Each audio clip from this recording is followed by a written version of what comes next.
Pessoal, como é que vai? Tudo bem? Essa aula, sinto muito, mas ela vai ficar um pouquinho mais longa, tá? Peço desculpas por isso, porque na verdade eu vou fazer o quê? Uma revisão do que a gente estudou nas duas últimas aulas. Então eu vou ter que abordar uma série de conceitos. Porém, o que que eu notei? Eu notei que a gente ficou muito sobrecarregado com inúmeras informações e eu acho que eu preciso reapresentar essas informações de uma maneira mais estruturada. Então, eu vou fazer uma aula de um jeito bem diferente, tá? Que vai ajudar a gente a compor algumas coisas importantes.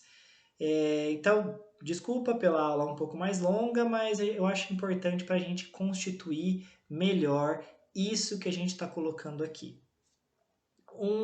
Eu queria fazer duas indicações de filmes, então isso alonga um pouquinho mais, porque eu acho que muitas vezes os filmes ajudam a gente a interpretar melhor alguns aspectos, né, e reviver alguns aspectos de como teria sido na época.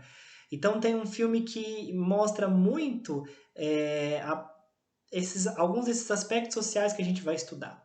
Um desses filmes interessantes é o Em Nome da Rosa, que é um filme baseado no livro do Humberto Eco, que vai narrar uma série de acontecimentos que começam a se romper ali no mosteiro e que leva, só para não dar mais spoilers, ao confronto entre duas mentalidades.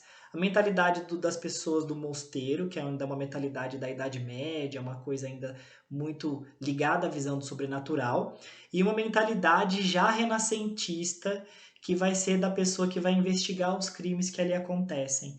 É um monge que vem a pedido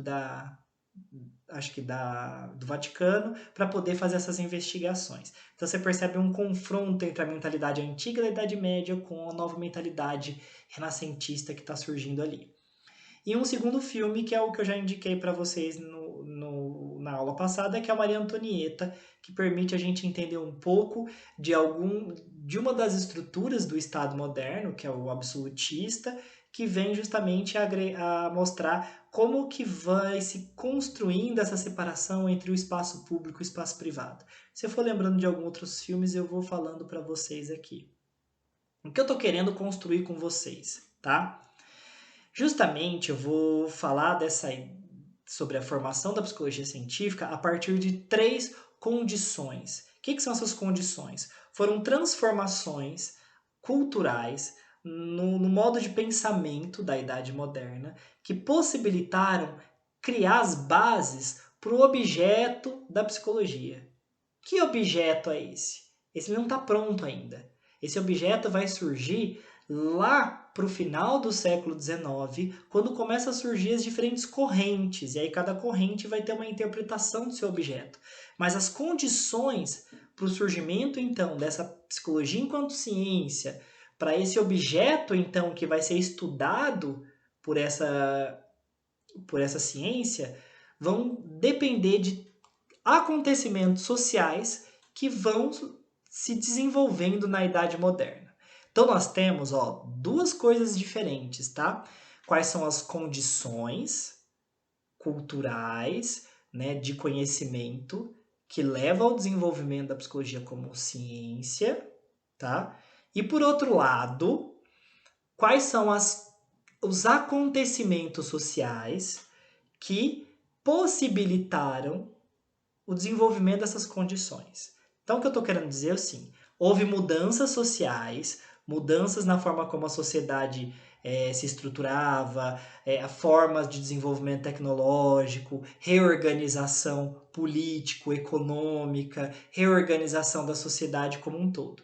Esses acontecimentos sociais que acontecem então na história da Europa, do desenvolvimento da sociedade europeia, vão levar a mudanças epistemológicas, que vão ser então as condições que possibilitam o desenvolvimento da psicologia. Então nós temos esses dois polos importantes: as condições e os acontecimentos sociais que possibilitaram essas condições. Tá meio confuso ainda, né? Então é como se fosse assim: a psicologia está aqui, ó. Para a psicologia poder acontecer, houve as condições para que essa psicologia se desenvolvesse, tá? E para que essas condições surgissem, houve acontecimentos sociais que fizeram elas surgirem. Então é uma escada. Primeiro, acontecimentos sociais possibilitaram surgir determinadas condições que possibilitaram, então, o aparecimento da psicologia depois. Entendeu essa linha? Então, a gente vai fazer um raciocínio nesse sentido.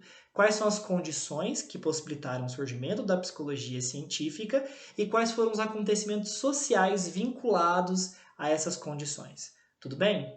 Vamos lá, então. Pessoal, eu montei aqui essa tabela para tentar tornar um pouco mais claro a distinção dos elementos do que é o importante para a gente guardar sobre a matéria, sobre esse ponto, tá? Então a gente tem aqui uma primeira coluna, onde a gente narra as condições para o surgimento da psicologia científica, ou seja, quais foram os pilares, né, as estruturas culturais, vamos dizer assim, que permitiram a constituição do objeto científico da psicologia. Aqui a descrição do que é essa condição, né? E, por fim, quais são os acontecimentos sociais? Aliás, eu coloquei acontecimento social, mas eu vou botar no plural aqui. Que levaram ao desenvolvimento dessa condição, tá? Então a gente vai escrever junto aqui. Eu escrevo daqui, vocês escrevem daí. E aí a gente vai construindo este saber. Bom, só vou deixar uma formatação mais legal aqui. Vamos lá. Qual é, então, a primeira condição importante? Qual foi a primeira condição para o surgimento da psicologia científica? Para ter um objeto psicológico, a gente precisa de ter constituído a ideia de subjetividade. Então, a noção de subjetividade... Eu escrevi errado. Subjetividade. Essa noção de subjetividade, ela vai ser importante justamente porque é a partir dela que a gente tem a construção de um espaço, né, de algo que é próprio da psicologia. O que é a subjetividade? Quando eu falo subjetividade, eu estou me referindo ao quê? Estou me referindo à existência de um espaço interior pessoal, tá? O que eu estou chamando de espaço interior? Então, estou chamando justamente o fato de que existe coisas que são privadas, coisas que são pessoais e que ganham, né, como eu vou dizer assim, ganham valor a partir do meu ponto de vista único, particular. Então, vou colocar aqui, ponto de vista único e particular sobre o mundo. O que isso quer dizer? Quer dizer que eu olho para o mundo, eu interpreto o mundo, eu vejo o mundo a partir da minha subjetividade. Tem coisas no mundo que são universais. Então, todo mundo vê a mesma coisa. Mas a forma como eu interpreto, o sentido que eu atribuo a determinadas coisas depende muito das minhas vivências pessoais, dos meus sentimentos, dos meus pensamentos. Então, essa ideia de que existe uma forma pessoal, uma forma individual de ver o mundo, uma visão particular, isso vai começar a se desenvolver a partir da antiguidade, mas só vai ganhar a característica que a gente tem para poder ser algo importante para o desenvolvimento da psicologia na idade moderna, tá? Na antiguidade grega, já existia a ideia de uma vida interior. Só que essa vida interior, ela não era pessoal, ela era uma vida geral, era um sujeito universal. Todo mundo tinha um interior, mas esse mundo interior ele era universal. Na Idade Média, esse interior, essas vivências interiores passaram a ser pessoais. Só que elas nosso interior era o espaço onde vivia os nossos pensamentos pecaminosos, os nossos pecados, era o nosso espaço onde a gente tinha que vasculhar através da confissão para poder justamente identificar ali aquilo que nos afastava da verdade e da bondade divina. Na Idade Moderna, essa ideia de espaço interior e pessoal, ela continua, só que se desvincula essa ideia da questão moral e religiosa e se vincula como sendo o local onde você busca a verdade sobre si mesmo.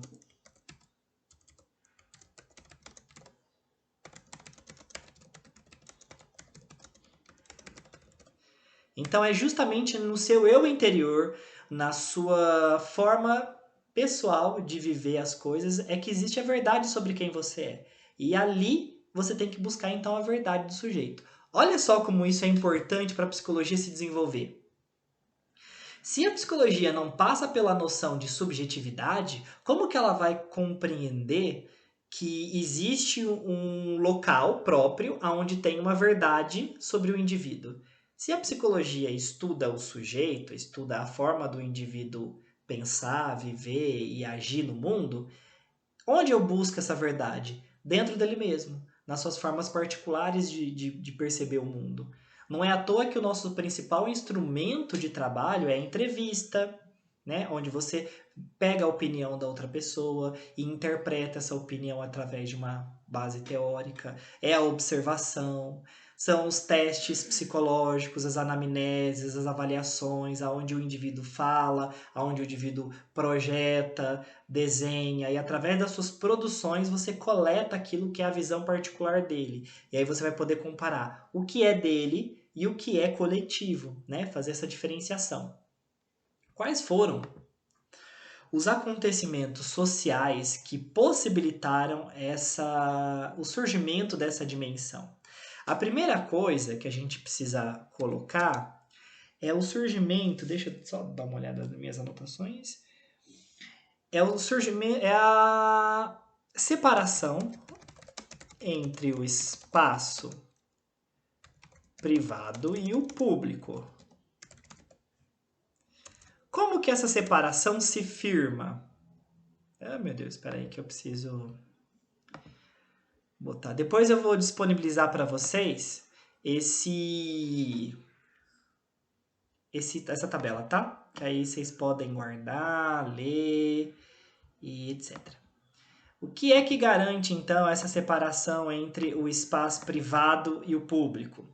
Primeiro, foi o surgimento do Estado moderno. Por que o Estado moderno? Porque o Estado moderno ele cria uma estrutura estatal que garante a divisão entre o que é coletivo, o que é o bem das pessoas em geral, e o que é o direito à liberdade individual. E aí, então, a gente vai ter aqui, como parte da lei que firma o Estado, essa diferença entre a liberdade individual e deveres coletivos. Todo mundo tem os seus deveres e os seus direitos, não tem? Por exemplo, vamos pensar num direito bem basicão aqui. Você pode... Se você está andando nu pela rua, você pode ser preso por atentado ao pudor. Só que ninguém pode te prender se você está andando nu dentro da sua casa. A não ser que você esteja num espaço de muita visibilidade pública, sacada, essas coisas. Mas dentro da sua casa ninguém pode proibir. Por quê? Porque você tem a liberdade individual de dentro do seu espaço privado usar ou não usar a roupa que você quiser. Enquanto no espaço público você tem que respeitar que outras pessoas não precisam olhar para esse desastre. Mentira, né? Todo mundo quer feio, né? Mas é uma coisa muito interessante, justamente isso ajuda a gente a definir como que a partir do Estado moderno essas coisas começam a se diferenciar. Ah, mas isso não existia na Idade Média? Na Idade Média a relação entre o privado e o coletivo era bastante diferente. Por exemplo, a separação entre o ambiente da fábrica e o ambiente do trabalho. Né? Isso acontece no Estado moderno. Você está na sua casa, você sai da sua casa, pega 3 busão, aí você chega no seu trabalho. Aí você trabalha, pega 3 busão, volta para sua casa. Essa distância, ela é recente. Se você vai olhar lá na Idade Média, as pessoas faziam geralmente seus comércios, as suas vendas em casa. E não havia muita diferença entre o espaço de dormir, o espaço de comer, o espaço de vender. Não havia muita separação, porque inclusive as pessoas não tinham cômodos, né? Muitos cômodos dividindo a casa. Então isso leva a um segundo ponto importante, que ajuda a diferenciação do espaço privado e do espaço público, que é a formação da família nuclear. O que é família nuclear? Pai, mãe e filhos, né? O núcleo familiar. A separação do núcleo familiar da família estendida. Família estendida já envolve o quê? Pais, avós, tios, primos e tudo mais. Agregados. Então, na Idade Média, era muito mais comum as pessoas viverem em grandes grupos. Até porque todas trabalhavam no campo e precisava de muitas pessoas vivendo e trabalhando, né, no campo. Então, quanto mais mãos, melhor. E enquanto que quando começa a se desenvolver os burgos, as primeiras cidades e a família burguesa, que aí vai se tornar o modelo padrão de família durante a Idade Moderna, você tem então a formação desse núcleo familiar. E quando eu falo de formação da família nuclear, eu estou falando também da configuração da estrutura da casa.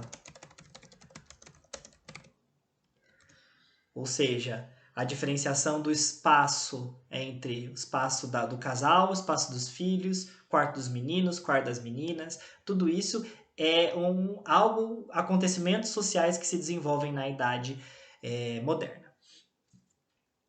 Outras coisas que ajudaram ao desenvolvimento dessa separação do público e do privado. Ah, não, eu tenho que manter aqui. Foi justamente o surgimento de movimentos nacionalistas, que começou a surgir principalmente na Alemanha. Lembra que nessa época a Alemanha não existia. A Alemanha era um conjunto de estados alemãos que começaram a pensar numa unidade alemã, tá? Outras coisas, nem todas essas coisas eu falei com vocês na aula, mas eu já vou complementando aqui. Outros acontecimentos, por exemplo, na Inglaterra, foi o surgimento da literatura intimista e da valorização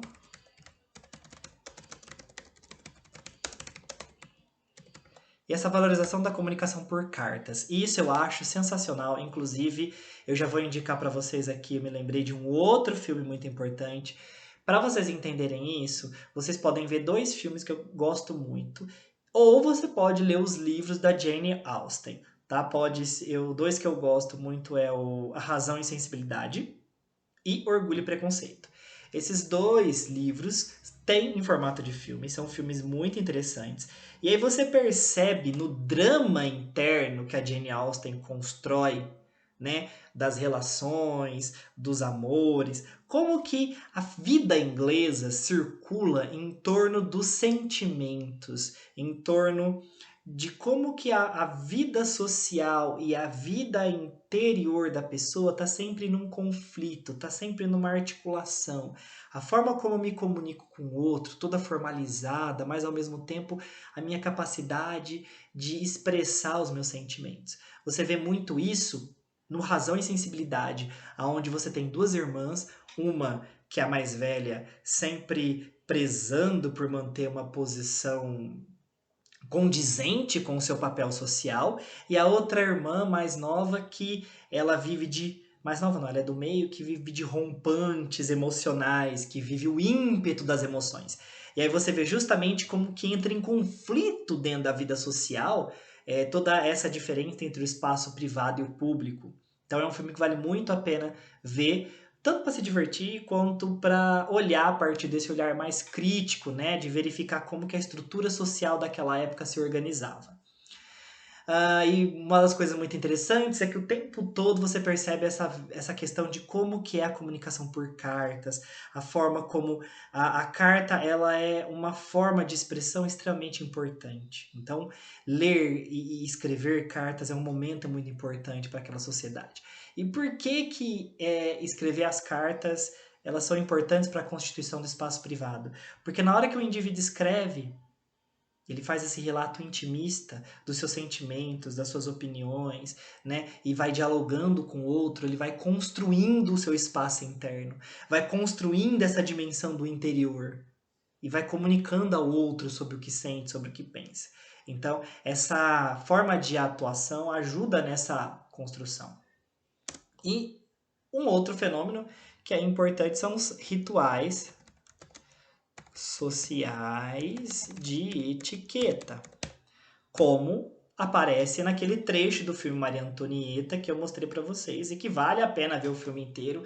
E vários outros filmes de época ajudam a mostrar muito essa questão, mas eu gosto que aquele trecho em específico, como o ritual da família francesa é muito estranho para Maria Antonieta, que acabou de vir de uma família que, ainda que aristocrata, não vivia sobre aquela ritualização extrema, ela estranha todos os processos, né? E eu gosto que quase no final do trecho, ela vira para a mulher que está regendo todo o processo e fala assim: isso é ridículo, né? E e a mulher fala para ela: isso não é ridículo, isso é Versalhes, né? Isso é o Estado, é como o Estado se configura. Então, ela está sendo invadida naquilo que ela considera privado, porque o privado, o ato de se trocar, não é privado, é público, já que ela não é mais uma pessoa individual, ela é a figura de uma rainha. E os espaços pessoais dela, viver como pessoa, rainha, privada, vão se constituir durante o filme em outros espaços. E você percebe que o tempo todo a Maria Antonieta é uma rainha, na leitura, óbvio, desse filme, da Sofia Coppola, é uma rainha que vive nesse conflito entre o ser rainha de um rei que também é uma figura muito inerte e ser pessoa. Então é muito interessante ver isso. Então vocês conseguem entender agora essa diferença entre a condição para o surgimento da psicologia científica e quais são os acontecimentos sociais que levaram a esse desenvolvimento? Então só existe subjetividade quando existe um espaço privado interior pessoal. Esse espaço privado só pode se desenvolver quando a sociedade começa, a partir de diversos acontecimentos, criar uma separação entre o privado e o público. E aí tem vários acontecimentos importantes. Tudo bem com esse ponto? O segundo ponto que a gente tratou desde das duas aulas passadas foi justamente a questão da separação entre corpo e alma, tá? Aí eu vou colocar entre parênteses, mente. A gente vai entender que essa questão não é uma questão nova, é uma questão velha. Então a ideia das relações entre corpo e alma já eram discutidas há muitos séculos, né? A antiguidade grega já tem uma estrutura teórica que elabora muito essa questão.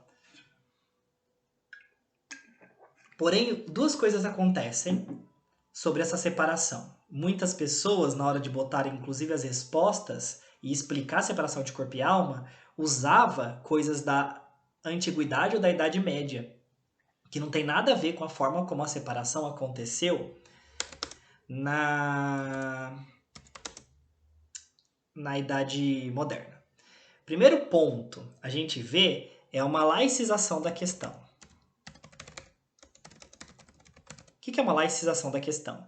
A questão deixa de ser vista pelo viés religioso e passa a ser vista através de um viés científico. Isso vai levar a uma mudança, né, da questão, trocando o termo alma para o termo mente. Então começa a haver um surgimento progressivo do conceito de mente, que é justamente uma ideia de que existem processos psicológicos, processos subjetivos, que não estão conectados ao corpo, porém não estou falando da existência de uma outra entidade religiosa, né, ligada a uma questão religiosa. Uma outra questão que começa a surgir é uma divisão substancial. Já, o que eu estou chamando de divisão substancial?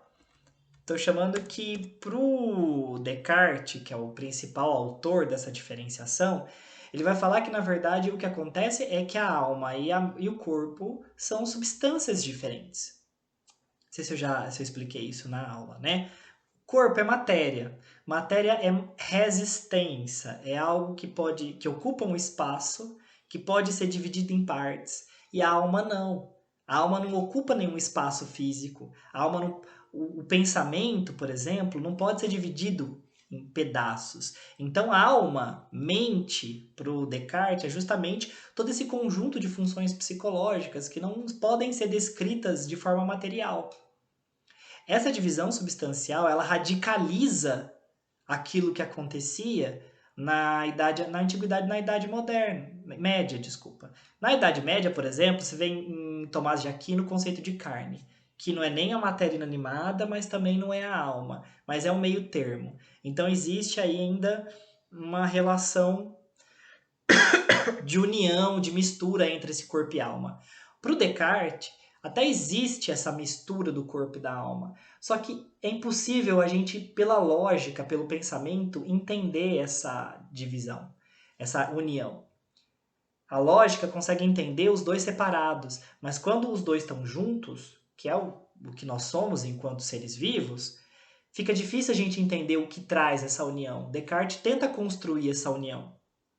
E o que Descartes constrói? A ideia de que existe uma relação, isso não tinha de forma tão clara antes, uma relação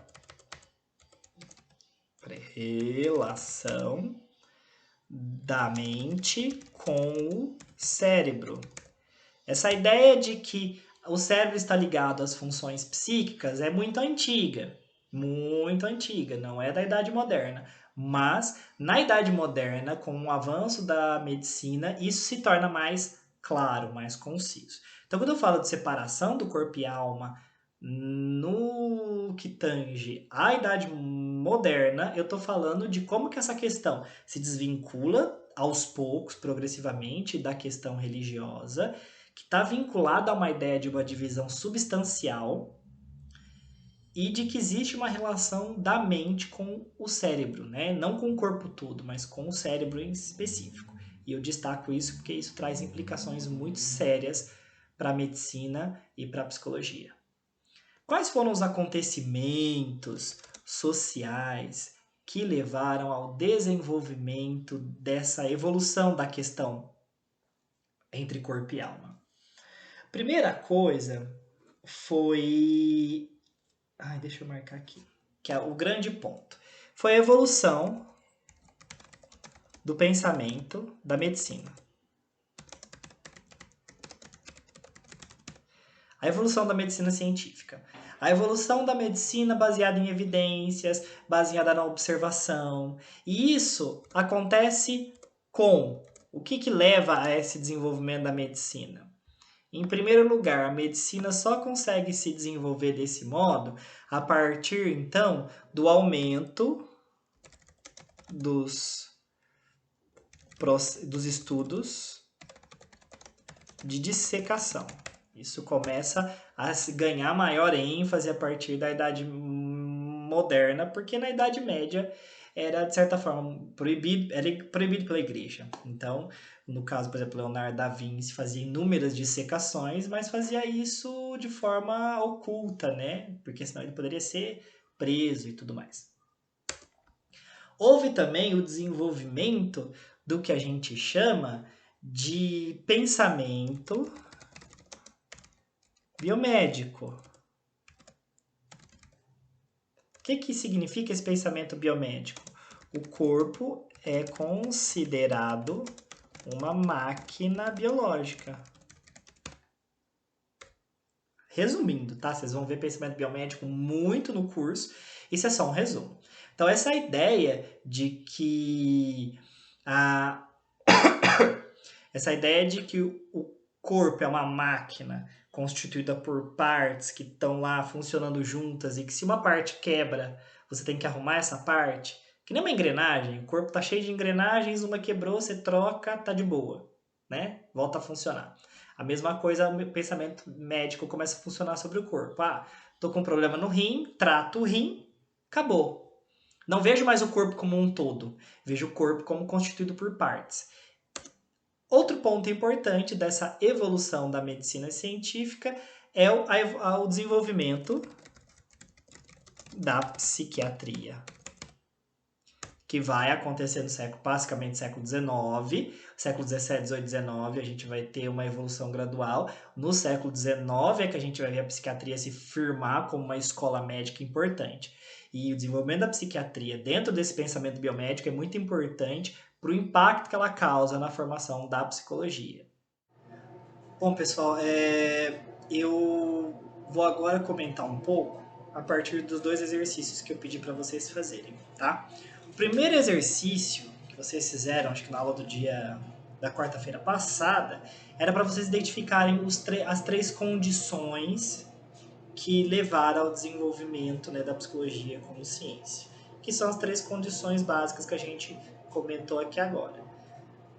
O desenvolvimento do conceito de subjetividade, o desenvolvimento do conceito da separação do corpo e da mente e o desenvolvimento da noção de indivíduo.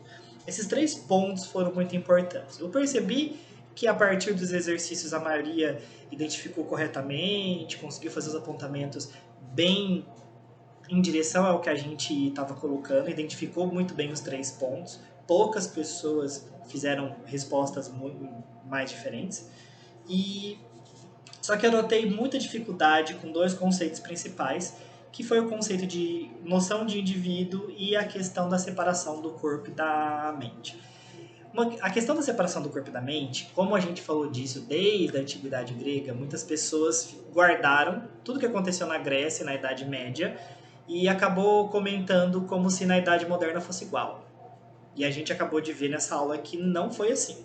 Que o que aconteceu foi uma mudança, uma radicalização dessa diferença, tornadas então substâncias diferentes e incompatíveis. Esse desligamento dessa questão da questão religiosa para um pensamento mais científico. E essa relação muito particular da mente com o cérebro, que vai mudar um pouco a concepção que a gente tem da relação do corpo como um todo e de como isso interfere na forma como a gente vive e sente as coisas. Então eu acho que o conceito de separação de corpo e mente, muitas pessoas usaram na resposta questões que eram da Idade Média e da Antiguidade, em vez de falar das questões específicas da Idade Moderna. E um pouco a questão da individualidade, que eu acho que a ideia de indivíduo como um ser político requer que a gente entenda algumas questões filosóficas muito difíceis. Eu espero ter sido um pouco mais claro, eu acho que eu tentei, inclusive a partir da leitura dessas questões, verificar o que estava incompleto, que estava difícil de entender e fazer uma tabelinha melhor, uma coisa mais organizada.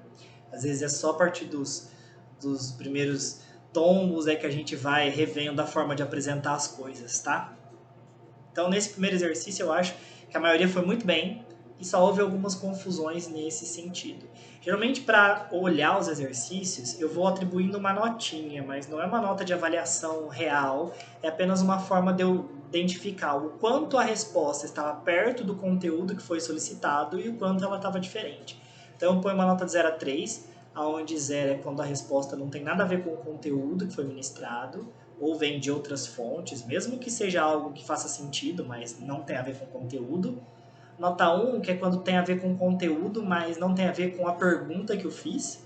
Nota 2 é quando tem a ver com a pergunta que eu fiz, mas está incompleto. E nota 3 é a resposta completa, minimamente aceitável, tá?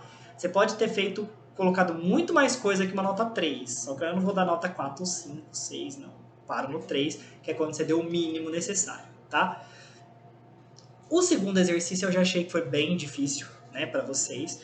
Inclusive, durante a discussão no grupo, a gente viu que vocês não estavam identificando muito bem E eu acho que o problema aconteceu justamente sobre a diferença entre o que é uma condição para o desenvolvimento da psicologia e um acontecimento social. Essa diferença ficou complicada, talvez eu não me esclareci tão bem nisso. Quando eu estou falando em condições, eu estou falando em como que a cultura e os saberes da época se articulam para preparar o espaço em que a psicologia como ciência surge. Então, eu estou criando os principais aspectos desse objeto psicológico, para aí eu poder criar uma ciência em cima dele. Que aí vão ser, então, a questão da subjetividade, indivíduo enquanto ser político e a separação de corpo e alma. Essas três condições propiciaram o desenvolvimento da psicologia. E o que são acontecimentos sociais? Acontecimentos sociais foram coisas que aconteceram historicamente, mudanças na sociedade, que levaram ao aparecimento dessas condições. A gente viu então a relação entre as condições e os acontecimentos sociais. E a gente tinha dois acontecimentos importantes, que é a questão da loucura e a questão da infância. Que apesar de serem concepções culturais, elas são vinculadas a acontecimentos muito concretos, né? O desenvolvimento do manicômio, o desenvolvimento das escolas laicas, foram momentos que marcaram essa separação e que propiciaram então criar essa ideia de que existe um indivíduo racional, dono de si, responsável por suas ações. Então, para isso poder acontecer, precisou dessas dois pontos. E muita gente fez bastante confusão. A maioria das pessoas, não sei se foi por causa da nossa discussão ou o que aconteceu, que conseguiu então ir no caminho certo, identificou esses dois pontos. E outras pessoas que foram trazendo coisas muito complexas. Uma coisa que eu notei é que eu acho que algumas pessoas estão pegando as respostas de outros lugares da internet. Quem fizer isso vai confundir mais a cabeça, porque, sinceramente, vai se desprender do conteúdo da matéria, porque nem sempre a internet vai te fornecer a resposta exata para aquilo que eu estou perguntando. Porque o que eu estou perguntando é uma leitura que está baseada num capítulo, que está baseada numa construção mais contemporânea da história da psicologia, tá? Mas não vai estar presente em todos os cantos da internet. E outra coisa é muitas pessoas que às vezes vão usando conteúdos que não são conteúdos daquilo que a gente discutiu. Por exemplo, eu vi várias respostas falando da importância da criação da sociologia para o desenvolvimento da noção do indivíduo. Eu não vou dizer que isso está errado, que o desenvolvimento da sociologia enquanto campo do conhecimento foi importante para o desenvolvimento da ideia de indivíduo, mas não é disso que a gente estava falando, não era esses os pontos principais. É óbvio que a sociologia contribui para a psicologia, não estou dizendo que ela não contribui, mas isso foge ao foco teórico, à articulação teórica que a gente está promovendo. Então aí ficariam respostas muito fora, bem fora do que a gente tinha colocado. Então, eu não estou avaliando erros e acertos no sentido isso que você falou tá errado, isso que você falou tá certo. Estou avaliando o quanto que a partir da aula ficou claro o suficiente para que vocês pudessem incorporar um determinado conhecimento. E o que eu percebi? Que não. A minha aula passada não foi suficiente para passar esses conhecimentos. Então eu reavaliei a minha aula e reorganizei os conteúdos de um jeito mais simplificado e mais estruturado que eu fiz aqui. Espero que essa maneira tenha sido uma maneira que satisfaçam essas dúvidas, que ajudem a lidar com essas dúvidas. Tudo bem? Bom, antes de terminar, eu vou colocar para vocês que para essa aula a gente não vai ter um exercício sobre o conteúdo da aula, tá? Eu decidi que vou fazer uma coisa mais interessante. Para vocês poderem computar a frequência de vocês e ao mesmo tempo a gente fazer algo que eu já tinha prometido para vocês que a gente ia fazer, que era uma avaliação dos estilos de aprendizagem da turma. Por que essa avaliação? Porque é extremamente importante a gente verificar para o retorno das nossas aulas presenciais, porque nós estamos aqui pedindo, torcendo para todo esse período acabar logo, a gente poder se ver tete a tete de novo, poder se ver presencialmente. E a gente precisa entender um pouco mais quais são os estilos de aprendizagens de vocês. Então, esse exercício eu vou deixar com mais tempo, eu vou deixar até sexta-feira para vocês responderem, tá? Porque não é um exercício da matéria, vai ser, na verdade, uma avaliação dos estilos de aprendizagem. Eu vou colocar o link de um site, eu vou querer que vocês entram nesse link, respondam as perguntas, e essas perguntas vão dar um resultado. Esse resultado eu preciso que vocês coloquem na planilha para mim. E aí a gente vai ter depois, em um outro vídeo, eu vou discutir com vocês o resultado, não falando o resultado de vocês, mas falando sobre o significado desses resultados e o quanto que isso impacta na forma de ensino de vocês. Tudo bem? Então, respondam essas perguntas, tá? Façam com calma, façam todo mundo, não deixem de fazer. Quanto mais informações que a gente tiver, vai ser melhor para vocês. Até a próxima aula, então. Um abraço.